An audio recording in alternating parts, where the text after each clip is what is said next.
Addiction کی جو بیماری ہے سر، اس کا جب جب ذکر آئے گا تو الکوہول کا ذکر آئے گا یا باقی اسٹیمولنٹس کا، ڈپریسنٹس کا، باقی جو ڈرگز ہیں اس کا ذکر آئے گا. کیا یہاں تک ہی معاملہ رہتا ہے یا پھر ایڈکشن اس سے کچھ باہر بھی جا سکتی ہے؟ دیکھیے، پرانے زمانے میں جن چیزوں کو جرائم سمجھا جاتا تھا تو اب ان کو بیماریاں سمجھا جاتا ہے.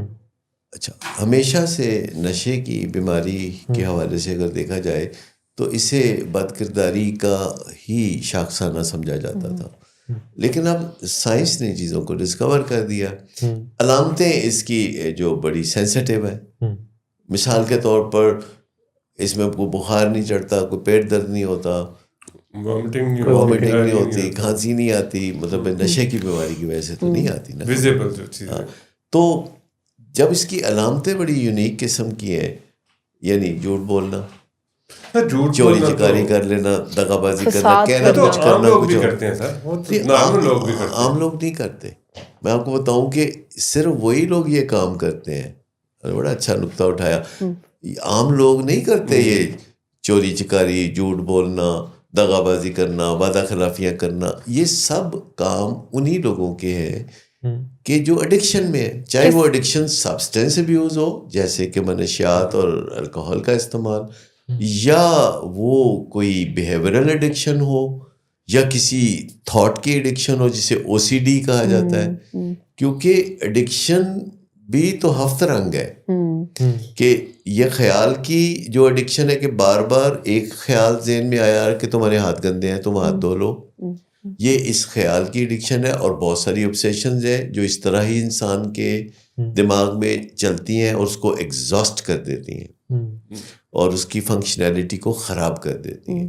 اسی طرح پھر بیہیورل ایڈکشن ہے جیسے ورکوہولزم ہے، بڑی نیک نام ایڈکشن ہے. لوگ بڑا فخر کرتے ہیں کہ وہ بہت کام کرتے ہیں، بڑا ان جیسا کام ہی کوئی نہیں کرتا. پھر سبسٹینس کی جو ایڈکشنز ہیں اس کے علاوہ کھانے پینا بھی تو سبسٹینس ہے نا، اس کی ایڈکشن والے بھی جو ہے وہ کمال کرتے ہیں. ان میں تمام وہ ٹریٹس پائے جاتے ہیں.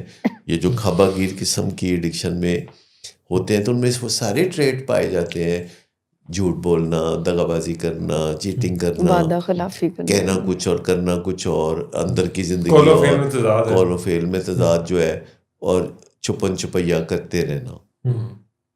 ایمبیزلمنٹ کی ایڈکشن کہ زیادہ سے زیادہ ایمبیزلمنٹ کر کے اپنے آپ کو مطمئن رکھنا. انفیڈیلٹی.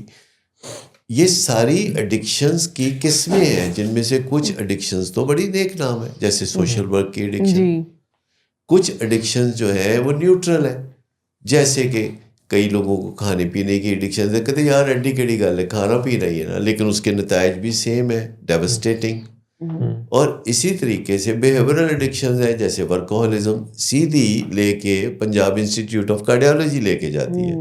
اسٹینٹ پڑھتے ہیں تو پیچھے آپ کسی بھی بندے کو جس کو اسٹینٹ پڑے ہوئے ہوں تو آپ دیکھ لیں کہ وہ کسی نہ کسی ایڈکٹیو بیہیویئر میں تھا اور آخر کار نتیجہ یہ نکلا کہ اسٹینٹ پڑے یا ڈائبٹیز ہوئی. تو پرائمری کرونک النیسز کے پیچھے بھی ایڈکٹیو بیہیویئرز ہیں.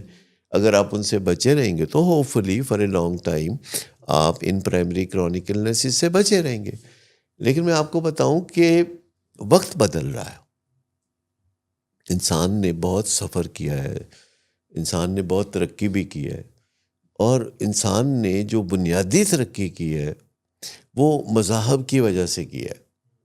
آپ اندازہ کریں کہ دنیا میں کتنے زیادہ مذاہب ہیں جو اپنے اپنے خطے میں جس قسم کے مذاہب میں سے لوگ گزرتے رہے تو ہر مذہب اچھائی کی تلقین کرتا ہے، برائی سے منع کرتا ہے.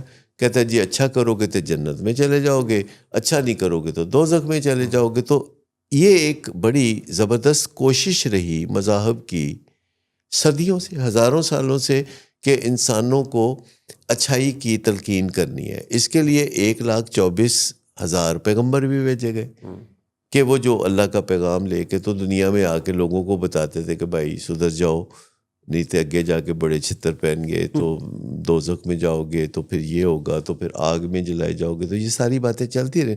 پھر اللہ تعالیٰ نے کہا کہ بھائی کافی ہو گئی، تو اب مزید پیغمبر نہیں آئیں گے. تو اللہ تعالیٰ نے اس کو فل اسٹاپ لگا دیا، کیونکہ اللہ تعالیٰ نے چونکہ اللہ تعالیٰ سب جانتا ہے، تو اللہ تعالیٰ نے سوچا کہ کافی ترقی کر گیا انسان، مطلب باقی کا اب یہ اپنے آپ کو خود بھی سنبھال لے گا.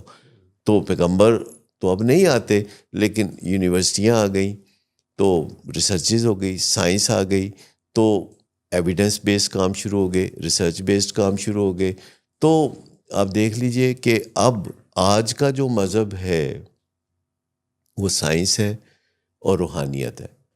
سائنس آپ سب جانتے ہیں کہ جو ایویڈنس بیسڈ چیزیں ہیں، ثابت شدہ ثبوت کے ساتھ چیزیں سامنے آتی ہیں تو ان کو ہم سائنس کہتے ہیں. اور روحانیت وہ چیز ہے جو تمام مذاہب میں کامن چیزیں.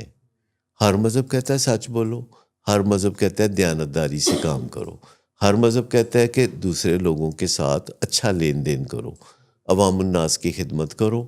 اب ہر مذہب کہتا ہے کہ آپ نے اپنے ضمیر کے سامنے جواب دہ ہونا ہے. انٹیگریٹی ایک بڑی اہم چیز ہے، ایمپیتھی ایک بہت اچھی چیز ہے. تو جو مذاہب میں جو کامن چیزیں ہیں تمام مذاہب میں، اس کو ہم روحانیت کہتے ہیں. اور جو مذاہب میں فرق چیزیں ہیں ان کو ہم مذاہب یا فرقہ واریت کہتے ہیں. تو آپ دیکھیں کہ زمانہ اب 21ویں صدی میں کتنا خوبصورت آ گیا ہے کہ سائنس جو ہے وہ آپ کے ڈور سٹیپ تک ہے، آپ کے دل کے دروازے پہ بھی دستک دے رہی ہے، آپ کے دماغ کے دریچوں کو بھی روشن کر رہی ہے. اور جو روحانیت ہے اس چیز کو بھی آپ دیکھتے ہیں، یونائٹڈ نیشن ہے، WHO ہے، جو دنیا میں اچھی جو چیزیں ہیں ان کو رواج دے رہی ہے. اور آپ دیکھیں دنیا میں جنگوں کے خلاف جذبات پائے جاتے ہیں. آرمیز کو اچھی نظر سے نہیں دیکھا جاتا. آرمیز کا تو بنیادی کام لڑنے بڑنے کا ہی ہوتا ہے نا.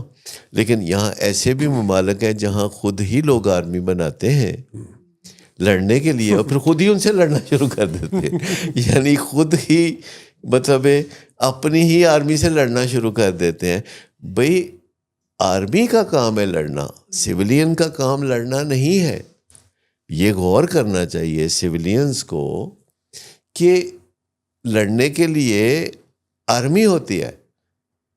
اگر سویلین ہی لڑنا شروع کر دے تو پھر آرمی کی تو ضرورت کوئی نہیں. لہٰذا سویلین کا آرمی سے لڑنا اپنے لیے بھی تباہی کا باعث اور دوسروں کے لیے بھی پریشانی کا باعث. تو تھوڑا سا سوچنا تو چاہیے نا کہ جو آرمیز ہیں دنیا میں آپ دیکھیں ان میں کٹوتی ہو رہی ہے. ہمارے ملک میں بھی آرمی میں آپ دیکھیں لوگ 35-37 سال کی عمر میں آرمی سے ریٹائر ہو رہے ہیں، 45 سال کی عمر میں ریٹائر ہو رہے ہیں. بڑے رینکس والے ذرا 60 سال کی عمر کو پہنچ کے یا بعد میں کہیں ریٹائر ہوتے ہیں. لیکن آپ بہت سارے کپتان دیکھتے ہیں، بہت سارے میجر دیکھتے ہیں جو سوسائٹی میں مختلف کام کر رہے ہیں اور ینگ ہوتے ہیں. تو یہ اس وجہ سے ہے کہ کٹوتی ہو رہی ہے، کیونکہ اب جنگیں جو ہیں وہ انسانوں نے ہاتھا پائی کر کے نہیں لڑنی، جنگیں ٹیکنالوجی نے لڑنی ہے. اب دیکھیں جو جنگ ہوئی تھی 5-6 مہینے پہلے اور پاکستان نے انڈیا جیسے بڑے ملک کو ایسے چند گھنٹوں میں گھٹنے ٹیکنے پہ مجبور کر دیا. یہ ٹیکنالوجی کی وجہ تھی کہ جس میں ہم نے ان کو مات دے دی. اور چونکہ وہ ویسے ہی غلط موقف رکھتے تھے تو ساری دنیا میں ان کو ندامت کا سامنا ہو گیا اور وہ ابھی تک اس ندامت سے نکل نہیں پا رہے.